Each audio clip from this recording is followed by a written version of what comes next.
दिक्कत पार्टी में है। पार्टी मैं तो कहीं बात हो रही थी कि हमारी politics, we need new politics, किसी ने मुझे कहा है कि वो मुझे इंटरव्यू करेगा। मैंने कहा क्या पॉलिटिक्स, हमारे देश में पॉलिटिकल पार्टी तो है ही नहीं कोई। पॉलिटिकल पार्टी, हुजूर प्रोफेसर साहब हैं पॉलिटिकल साइंस में, मैंने पॉलिटिकल साइंस पढ़ी नहीं है, मैं तो प्रैक्टिशनर हूं। पॉलिटिकल पार्टी की डेफिनेशन में पहली चीज होती है उसकी आइडियोलॉजी क्या है। हमारी किसी पार्टी की आइडियोलॉजी है ही नहीं, किसी की भी नहीं है, वो पार्टियां ही नहीं है। वो तो एक, मैं तो कहता हूं दे आर पॉलिटिकल फॉर्मेशंस, गिरोह है ना। प्राइवेट लिमिटेड कंपनी के कानून में डेफिनेशन है सर उनकी, मैं ऐसी तैसी कर दूंगा जो प्राइवेट लिमिटेड कंपनी हो जाएगी। वो एक गिरोह है। तो उस जमाने में उनको कार्यकर्ता की जरूरत थी।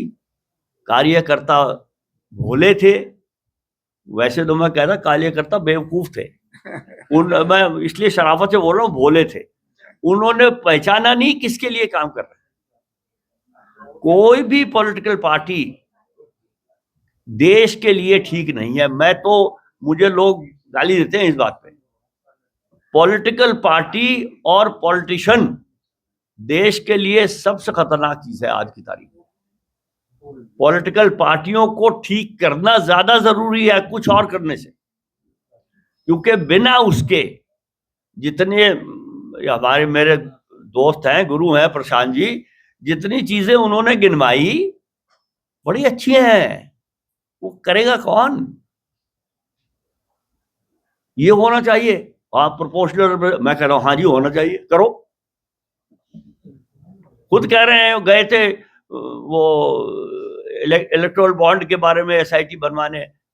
ये हमारी अंदर की बात है, हमने मना कर दिया था हम नहीं करेंगे, इन्होंने किसी और से करवा लिया। इनके तो चेले बहुत है, नहीं हुआ। देखिए, सिर्फ बार बार उसी बात को कहना कि ये होना चाहिए, मैं इस बात से बहुत परेशान हूं। पर होना तो चाहिए, करने वाला तो हो, कोई करे।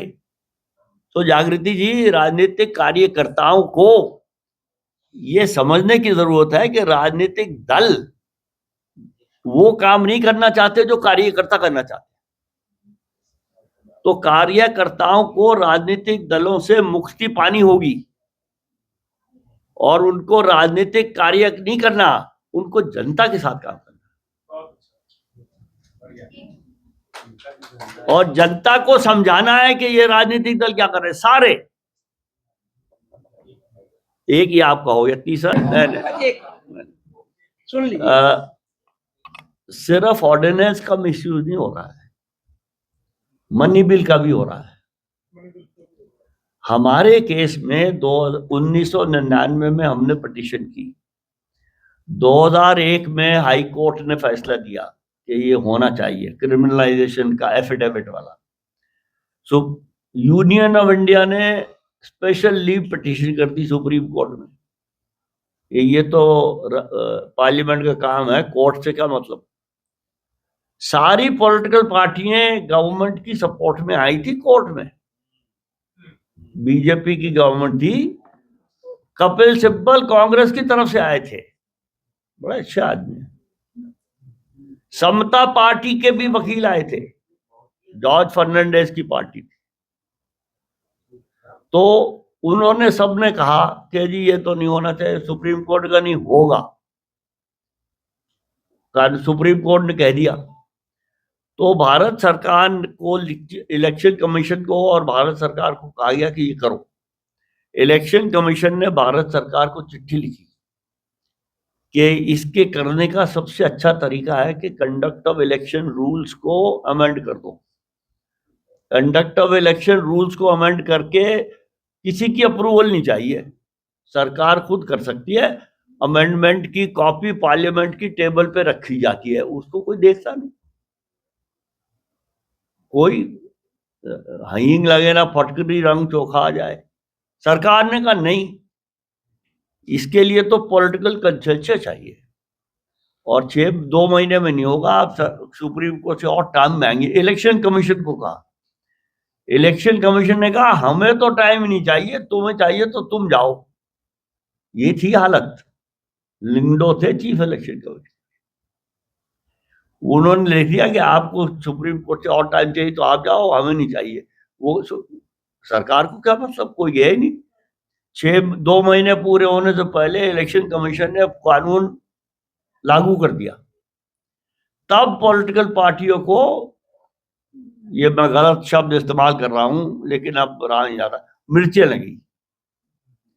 तो ऑल पार्टी मीटिंग हुई 22 पार्टियों की, यूनानिमसली डिसाइड हुआ कि ये नहीं होने देंगे, और सरकार ने ऑर्डिनेंस बनाया। आप तो कह रहे हैं कृषि कानून कि कैंडिडेट को अपना क्रिमिनल केस बैकग्राउंड देना पड़ेगा, ये बड़ी दिक्कत वाली बात थी। इस पे तो फौरन बंद करना था। 40 लोग प्रेसिडेंट से मिले, अब्दुल कलाम प्रेसिडेंट थे। लोगों ने कहा ये तो पॉलिटिशियन नहीं है, साइंटिस्ट हैं, इनसे मिल लो। नए नए बने थे, उनसे मिलने गए। आधे घंटे की मीटिंग थी, 1.5 घंटे चली। उन्होंने नोट्स लिए, ऑर्डिनेंस गया उनके पास, उन्होंने वापस कर दिया। हमने फिर तालियां बजाई, कह रहा वापस हो गया। सरकार ने फिर भेजा, वैसा का वैसा, फिर उनको साइन करना पड़ा। नहीं नहीं नहीं नहीं, सुप्रीम कोर्ट का फैसला रद्द हो गया। फिर हम सुप्रीम कोर्ट गए कि ये amendment of the representation of people act वाला ऑर्डिनेंस अनकॉन्स्टिट्यूशनल है, सुप्रीम कोर्ट ने कहा है। तब ये जाके हुआ था। कहानी सुनाने का मतलब यह है कि ऑर्डिनेंस तरीके तरीके से मिसयूज होता। अरे छींक मारने को रोकने के लिए ऑर्डिनेंस, आप तो कृषि कानून की बात कर। ऑर्डिनेंस, ये देखिए, सरकारें हर कानून को मिसयूज करने की कोशिश करती है।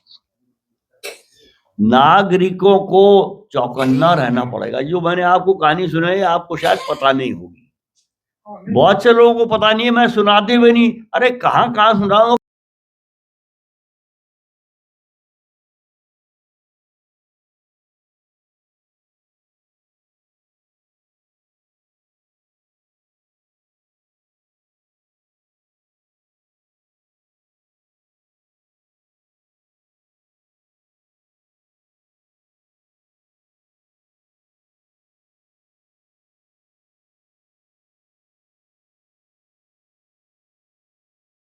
नागरिकों का, जो लोग सत्ता में है, उन पे नजर रखना काम है, कोई भी हो, कोई भला नहीं है। मैं ह्यूमन बिहेवियर पढ़ाता था 40 साल, लेकिन मैं क्लास में कहता था ह्यूमन बीइंग बड़े अच्छे हैं, लेकिन जो ये काम करने लगते हैं वो अच्छे नहीं रहते। तो ऑर्डिनेंस भी मिसयूज होंगे। एक कानून, एक सुप्रीम कोर्ट का जजमेंट भी है। एक जज, वो प्रोफेसर थे, नाथ या वाधवा, DC वाधवा कुछ ऐसे नाम है, उन्होंने केस कर दिया था। और ये सुप्रीम कोर्ट की जजमेंट है कि ऑर्डिनेंस को बार बार उसी चीज के लिए इस्तेमाल नहीं कर सकते। ये एक जजमेंट है। सो कानून है, लेकिन कानून को कोई लागू करवाएगा तब होगा ना। कोई करवाएगा और कोई करेगा। आपका पहला भी एक सवाल था इससे। सिस्टम है electoral, first pass the post, proportional representation के 15 वेरिएशन है। सवाल ये है कि कोई भी हो, जैसे अंबेडकर साहब ने भी कहा था और राजेंद्र प्रसाद ने भी कहा था जब कॉन्स्टिट्यूशन बना 25 नवंबर और 26 नवंबर 1949 को, कि कॉन्स्टिट्यूशन कैसा भी बना लो, जो लोग उसको लागू करेंगे उन पर डिपेंड करेगा कि कॉन्स्टिट्यूशन कैसा निकलता है। हाँ वही तो, नहीं मैं वही कह रहा हूँ, जो ये पॉलिटिशियन, जो इलेक्शन के सिस्टम है 272, वो सारे एक से हैं। किसी में, हर में खराबी है, हर में अच्छाई है। आप उसको कैसे चलाओगे, सिंपल सी बात है, ये लॉ कमीशन की रिपोर्ट में 1999 में लिखा था कि फर्स्ट पास पोस्ट में एक संशोधन कर दो कि जिस उम्मीदवार को जितने वोट डले हैं उनमें से 50% प्लस एक वोट से ज्यादा नहीं मिला, वो चुना नहीं जाएगा। हो गया खत्म, इतना सा काम है। अब उसमें ये लिखा हुआ है कि अभी तो बैलेट पेपर है, लेकिन थोड़े दिनों में ईवीएम आ जाएंगे, तो अब तो और आसान हो जाएगा रन ऑफ करवाना। करवा लो, फर्स्ट पास द पोस्ट में ही काम हो जाएगा आपका। लेकिन करना चाहे तब ना, कोई करना नहीं चाहता। चर्चाएं होती रहती हैं, मैं तो चर्चा करने से बहुत दुखी हूँ। हाँ।